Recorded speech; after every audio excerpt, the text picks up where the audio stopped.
सभी को मेरा नमस्कार। आज है 21 अप्रैल। तो आज के वीडियो का टॉपिक है पॉलिटी का महासंग्राम क्लासेस पार्ट 2।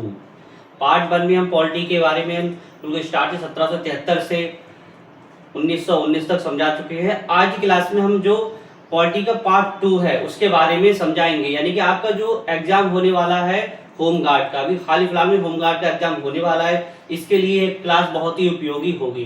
तो चलिए स्टार्ट करते हैं पॉलिटी का महासंग्राम क्लासेस पार्ट 2। बात करते हैं भारत शासन अधिनियम 1919 की, यानी कि भारत शासन अधिनियम 1919 की। किसकी बात कर रहे हैं? भारत शासन अधिनियम 1935 की। किसकी बात कर रहे हैं? 1935 की। 1919 तक समझा दिया, बात है 1935। यानी भारत शासन अधिनियम 1935 क्या है? इसमें यह संविधान जो अभी वर्तमान जो संविधान हमारा है, जो मूल संविधान है, उस पर काफी प्रभाव पड़ा। यानी कि 1935 का अधिनियम है, उससे कई चीजें ली गई हैं जो हमारा मूल संविधान है। तो चलिए समझते हैं 1935 का अधिनियम। वर्तमान भारतीय संविधान पर सर्वाधिक प्रभाव पड़ा, यानी कि वर्तमान भारतीय संविधान पर सबसे ज्यादा प्रभाव इसी 1935 के अधिनियम का पड़ा। इसमें 321 धाराएं थी, 10 अनुसूचियां थी और 14 भाग थे। कितने? 321 धाराएं थी, 10 अनुसूचियां थी और 14 भाग थे।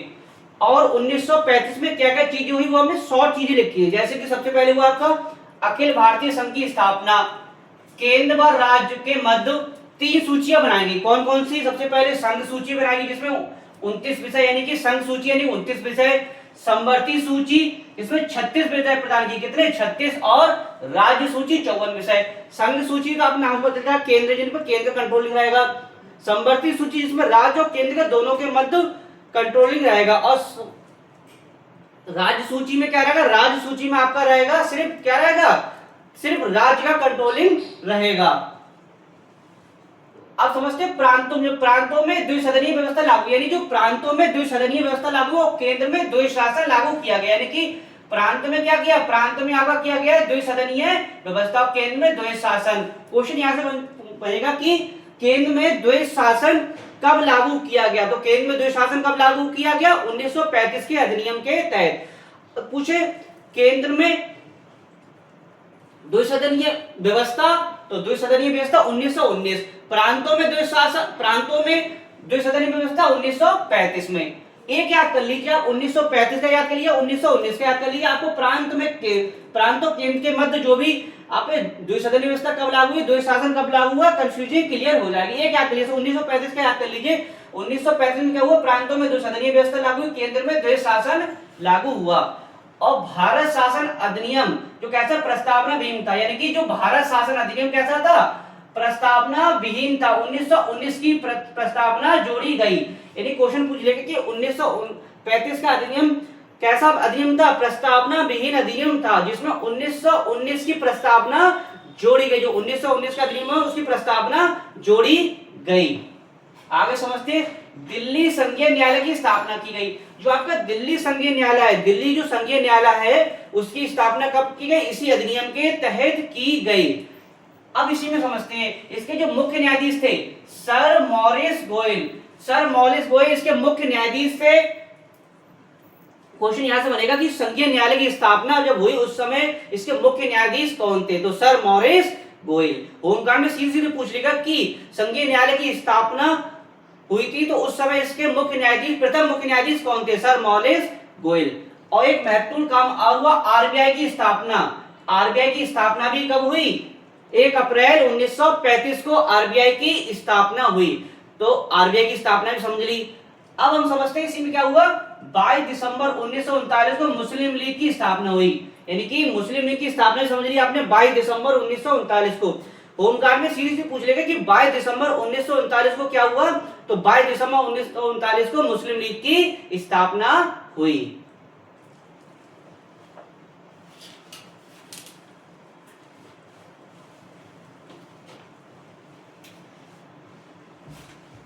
आगे समझते हैं मुस्लिम लीग की स्थापना आपकी हो गई है। अब आगे समझते हैं, अब आता है अगस्त प्रस्ताव 1940। 1935 का अधिनियम समझ लिया। अब समझते हैं अगस्त प्रस्ताव 1940। अगस्त प्रस्ताव 1940 में क्या क्या हुआ इसकी डेट सबसे पहले याद करते हैं। 8 अगस्त 1940 जिसे अगस्त प्रस्ताव भी कहते हैं। ये 8 अगस्त 1940 को अगस्त प्रस्ताव आया। क्वेश्चन पूछ लिया अगस्त प्रस्ताव की डेट क्या है, तो 8 अगस्त 1940। इसी संबंधी घटनाएं हैं। 17 अक्टूबर 1940 को पद्मनाभ आश्रम में महाराज के व्यक्तिगत सत्याग्रह हुआ। इसमें प्रथम सत्याग्रही कौन थे, आचार्य विनोबा भावे, दूसरे कौन थे, पीटी नेहरू। क्वेश्चन पूछ लेगा जो प्रथम सत्याग्रही हुआ उसमें प्रथम सत्याग्रही व्यक्ति कौन थे, तो आचार्य विनोबा भावे, दूसरे नंबर पे कौन थे, पीटी नेहरू। ये था आपका अगस्त प्रस्ताव 1940। अब आता अगस्त क्रांति या क्रिप्स मिशन या भारत छोड़ो आंदोलन 1942। क्वेश्चन बहुत बनता है कि भारत छोड़ो आंदोलन डेट पूछ लेगा 1942, क्रिप्स मिशन पूछ लेगा या फिर पूछे अगस्त क्रांति कब हुई 1942, याद रखिएगा। तो अगस्त क्रांति डेट पूछ लेगा 9 अगस्त 1942, जिसे भारत छोड़ो आंदोलन भी कहते हैं। 9 अगस्त 1942 क्या घटना हुई थी, तत्कालीन पीएम विंस्टन चर्चिल युद्ध मंत्रिमंडल के सदस्य स्टेफोर्ड क्रिप्स जो अध्यक्ष थे, उन्हें 22 मार्च 1942 को दिल्ली भेजा। क्वेश्चन यहां से बनेगा क्रिप्स मिशन भारत कब आया, तो क्रिप्स मिशन भारत कब आया, 22 मार्च 1942। डेट सीधी पूछेगा होमगार्ड में कि क्रिप्स मिशन भारत कब आया, तो 22 मार्च 1942 को क्रिप्स मिशन भारत आया। अच्छा, उस समय इसके अध्यक्ष कौन थे, अध्यक्ष पूछ लेता कौन थे अध्यक्ष, स्टेफोर्ड क्रिप्स, इसलिए इसका क्रिप्स नाम रखा गया। अब उन्होंने यह क्या चीज, क्रिप्स मिशन भारत भेजा। अब भारत की ओर से इनसे वार्ता के लिए कौन गया, तो इन्हें वार्ता कौन करेगा, तो पीटी नेहरू और अब्दुल कलाम आजाद। उस समय कांग्रेस की तरफ से गए थे पीटी नेहरू और अब्दुल कलाम आजाद, ये दोनों लोग गए थे बात करने के लिए। गांधी जी ने इसमें नारा दिया था करो या मरो का नारा दिया था, और पीटी नेहरू ने टूटते हुए बैंक का उत्तर दिनांकित चेक दिवालिया कहा था। ये थी अगस्त क्रांति या क्रिप्स मिशन या भारत छोड़ो आंदोलन। अब आता है कैबिनेट मिशन 1946, ये महत्वपूर्ण है कि उसी समय क्या चाहिए, हमारे देश को आजादी मिली थी। द्वितीय विश्व युद्ध के बाद लेबर पार्टी के पीएम बने, यानी द्वितीय जो विश्व युद्ध समाप्त हो गया था उसके बाद लेबर पार्टी के ब्रिटेन में पीएम बने क्लेमेंट एटली। इन्होंने घोषणा की भारतीयों को स्वतंत्र होने का अधिकार है। तो एटली ने 3 सदस्यीय मिशन भारत भेजा, जैसे अध्यक्ष थे पैट्रिक लॉरेंस, स्टेफोर्ड क्रिप्स और एबी अलेक्जेंडर। कौन कौन से अध्यक्ष थे, पैट्रिक लॉरेंस, स्टेफोर्ड क्रिप्स और एबी अलेक्जेंडर। अब पूछ लेता है कि जो कैबिनेट मिशन यानी भारत आया, तो भारत आया डेट क्या थी, भारत आया 24 मार्च 1946 को। प्रस्ताव प्रस्तुत कब हुआ, प्रस्ताव प्रस्तुत को डेट अलग 16 मई 1946 आया 24 मार्च 1946 को, लेकिन प्रस्ताव कब पेश हुआ, प्रस्ताव आपका पेश हुआ है 16 मई 1946 को। अब क्या समझते हैं, इसी के आगे समझते हैं, ये तो हो गया आपका कैबिनेट मिशन की बात। इससे आगे का समझते हैं कि 10 लाख की जनसंख्या पर एक प्रतिनिधि होगा, यानी कि मतलब ये कैलकुलेशन होगी कि कितनी जनसंख्या के आधार पर प्रतिनिधि होगा, तो 10 लाख की जनसंख्या आधार पर एक प्रतिनिधि होगा। संविधान में कुल सदस्य कितने थे, 389 आपके थे 389, और निर्वाचित हुए थे 296 सीटों पे। 1 अगस्त 1946 को लॉर्ड वेवेल ने तत्कालीन कांग्रेस अध्यक्ष पीटी नेहरू को अंतरिम सरकार बनाने का निमंत्रण दिया। क्वेश्चन ऐसे पूछ लेगा कि 1 अगस्त 1946 को लॉर्ड वेवेल ने किसे अंतरिम सरकार बनाने का निमंत्रण दिया, तो पीटी नेहरू के लिए। डेट पूछ लेगा, डेट याद रखिएगा, डेट फिर समझते हैं 1 अगस्त 1946। इतना आपको क्या था, इतना आपको पता होना चाहिए कि डेट ऐसे पूछ लेगा।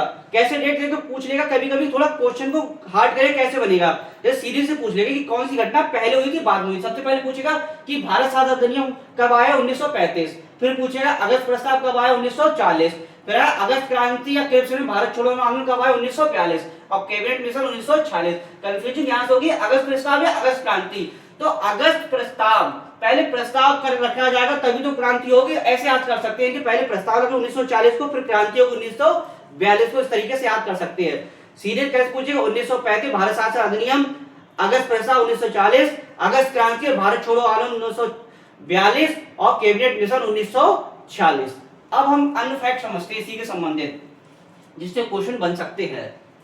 संविधान सभा में कुल महिला सदस्य कितनी थी, 15 थी, यानी जो संविधान बना था उसमें समय महिला सदस्य कितनी थी, 15 महिला सदस्य। यानी क्वेश्चन ऐसे पूछ ले कि संविधान समय कितनी महिला सदस्य थी, तो 15 सदस्य थी। उसमें कुछ मुख्य हमने लिखी है। सबसे पहले लिखी है जैसे कि सुचेता कृपलानी, विजय लक्ष्मी पंडित, पूर्णिमा बनर्जी, एजाज रसूल बेगम, और एजाज रसूल बेगम क्या थी, एकमात्र मुस्लिम महिला सदस्य। क्वेश्चन यहां से बनेगा कि जो संविधान सभा की महिला सदस्य थी उसमें एकमात्र मुस्लिम महिला सदस्य कौन थी, एजाज रसूल बेगम। क्वेश्चन फिर से रिपीट करते हैं, संविधान सभा की महिला मुस्लिम महिला एकमात्र मुस्लिम महिला सदस्य कौन थी, एजाज रसूल बेगम। याद रखिए महत्वपूर्ण क्वेश्चन है ये।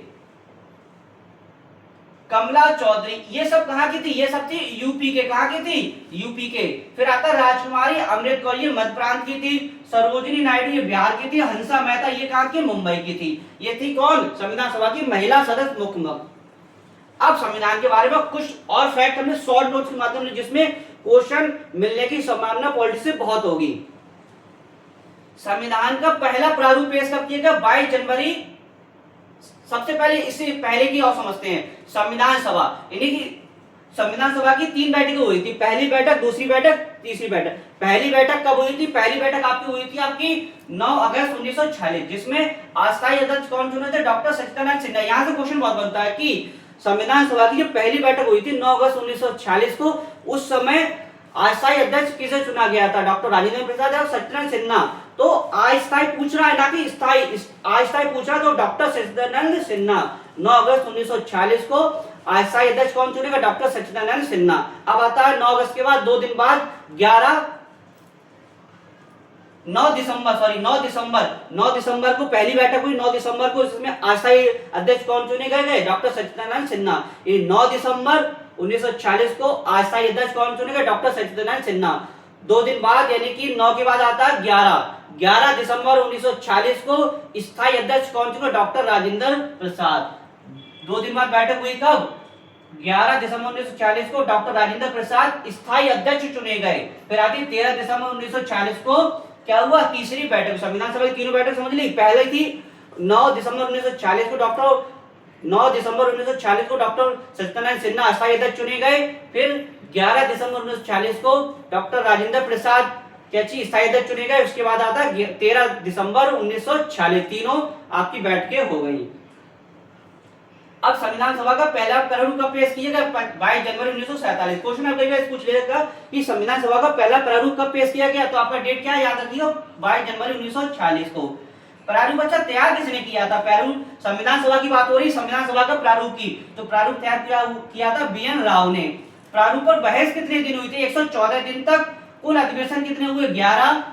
और संविधान बनने में कितना खर्च यानी रुपए कितना खर्च हुआ संविधान बनने में, उस समय 63,96,96,96,729 रुपए, कहीं कहीं पे 64 लाख रुपए भी दे देता है यानी कि संविधान बनने में। समय कितना लगा था, 2 वर्ष 11 माह 18 दिन लगे थे। अंतिम बैठक कब हुई थी, संविधान सभा पूछ लेते हैं अंतिम बैठक कब हुई थी, तो 24 जनवरी 1950। क्वेश्चन होमगार्ड में सही पूछ ले सकता है कि 24 जनवरी 1950 की संविधान सभा की अंतिम बैठक हुई। अंगीकृत, अब पूछ रहा संविधान कब अंगीकृत किया गया, तो 26 जनवरी 1949 को अंगीकृत और पूछता क्या चीज, लागू, दोनों में अंतर है। अंगीकृत देखिए बहुत इजी है, अंगीकृत यानी कि हमने 26 नवंबर 1949 को अंग्रेज अपनाया, और लागू यानी कि उस चीज से काम करना शुरू कर दिया हमने 26 जनवरी 1950 में। काम लागू कब से शुरू हुआ, 26 जनवरी 1950 को। अब संविधान हस्तलिखित हिंदी में आप समझते हैं, जो संविधान आपका हिंदी में किसने लिखा है और उसका हिंदी में सौंदर्यीकरण किसने किया संविधान में, कई क्वेश्चन पूछ लेता है होमगार्ड में या पुलिस में। तो संविधान हस्तलिखित किसने किया, बसंत कृष्ण ने। ये हिंदी में की बात हो रही, हिंदी बसंत कृष्ण, और हिंदी में सौंदर्यीकरण किसने किया, नंदलाल घोष ने।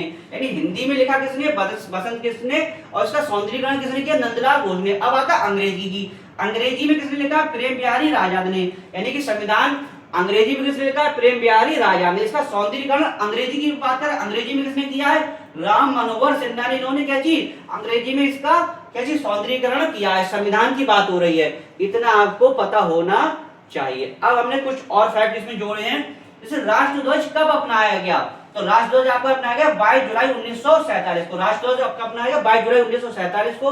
जो राष्ट्रीय गान हम गाते हैं, राष्ट्रीय गान कब अपनाया गया, 24 जनवरी 1950 को। और राष्ट्रीय गीत, जो राष्ट्रीय गीत हम गाते हैं वो कब अपनाया गया, 24 जनवरी 1950 को। 24 जनवरी 1950 को क्या क्या चीज हुई, राष्ट्रीय गीत हुई, राष्ट्रीय गान, और प्रथम राष्ट्रपति भी चुने गए कब, 24 जनवरी 1950 को। 3 चीजें हुई, आपका राष्ट्रीय गीत, राष्ट्रीय गान, राष्ट्रीय गीत और प्रथम राष्ट्रपति। बस राष्ट्रध्वज कब अपनाया गया, इससे पहले 22 जुलाई 1947 को, कि 15 अगस्त 1947 को हमारा देश आजाद हुआ, तो उससे पहले राष्ट्रध्वज हमारा अपना लिया गया था। अब मूल संविधान में कितने 395 अनुच्छेद थे, मतलब मूल संविधान जब बना था, तैयार हुआ, तो उस समय कितने अनुच्छेद थे, कितने अनुसूचियां थे, कितने भाग थे। मूल संविधान में कितने अनुच्छेद थे 395, भाग कितने थे 22 भाग थे, अनुसूचियां कितनी थी 8। अब वर्तमान में कितनी अनुसूचियों की अब हो गई संख्या 12 हो गई, कितनी संख्या हो गई है 12 अनुसूची की संख्या हो गई, लेकिन उस समय कितने थे 8 थे। और कितने 60 देशों से अवलोकन किया था, मतलब हमारा जो संविधान बनकर तैयार हुआ था, कितने हमने 60 लगभग 60 देशों से उसके भिन्न भिन्न जो स्रोत थे, जैसे अमेरिका से, रूस से, जापान से, क्या मतलब कई स्रोत लिए, तो कितने 60 देशों से अवलोकन करके हमने वहां के जो अच्छी अच्छी चीजें थी उनका अवलोकन करके हमने अपने संविधान में लिया था। तो ये पॉलिटी की महासंग्राम क्लास पार्ट 2 हो गई। आशा करता हूं वीडियो आपको अच्छा लगा, और आपकी जो होमगार्ड का पेपर होने वाला है उसमें एक ना एक क्वेश्चन जरूर फंसेगा, पुलिस का एग्जाम होने वाला है इसमें भी एक ना एक क्वेश्चन जरूर फंसेगा। तो आशा करता हूं वीडियो आपको अच्छा लगा होगा। वीडियो का लाइक कीजिएगा, शेयर कीजिए, कमेंट्स कीजिए। इस वीडियो समाप्त करते हैं, नेक्स्ट टॉपिक के साथ मिलेंगे। धन्यवाद।